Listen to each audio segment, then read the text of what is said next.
کسی نے ہمارے چوتھے مولا اور آقا امام زین العابدین علیہ الصلوۃ والسلام سے اللہم صلی علی محمد وعلی محمد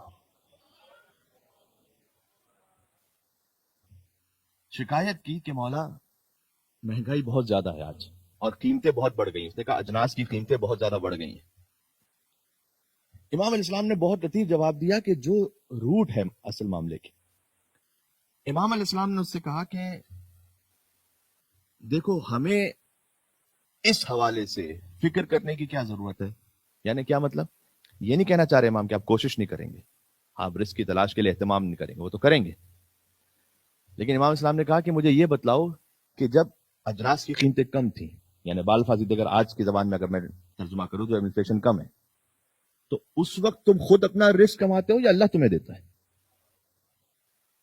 تو یہ کیوں سمجھتے ہو کہ جب مہنگائی زیادہ ہوگی تبھی اللہ سے رزق مانگے تو وہ دے گا؟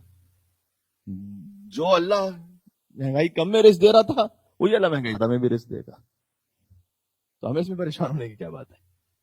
تو امام علیہ السلام نے ایک اصل عقیدے کو سمجھایا کہ یہ نہ سمجھو کہ جب حالات نارمل ہوتے ہیں تو تم خود اپنے آپ پر اپنی مرضی سے جی رہے ہوتے ہو, وہ بھی اللہ ہی تمہیں عطا کر رہا ہوتا ہے. تو تمہارے لیے مہنگائی اللہ تعالیٰ کے لیے تھوڑی ہے کوئی, تو اس وقت بھی اللہ تعالیٰ دے رہا تھا, اس وقت بھی اللہ تعالیٰ دے گا.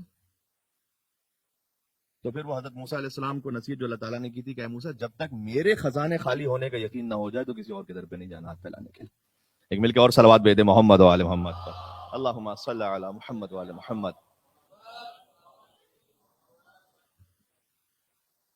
تو محنت زحمت کوشش ضرور کیجئے, خلق خدا میں آسانیاں تقسیم بھی کیجئے, لیکن اپنے اس بنیادی عقیدے کو یاد رکھیے کہ دیتا وہی جو مہنگائی میں بھی دیتا ہے اور مہنگائی نہ ہو تب بھی دیتا ہے. اللہ سبحانہ و تعالیٰ ہی رزق عطا کرنے والا ہے, رزاق متین وہی ہے.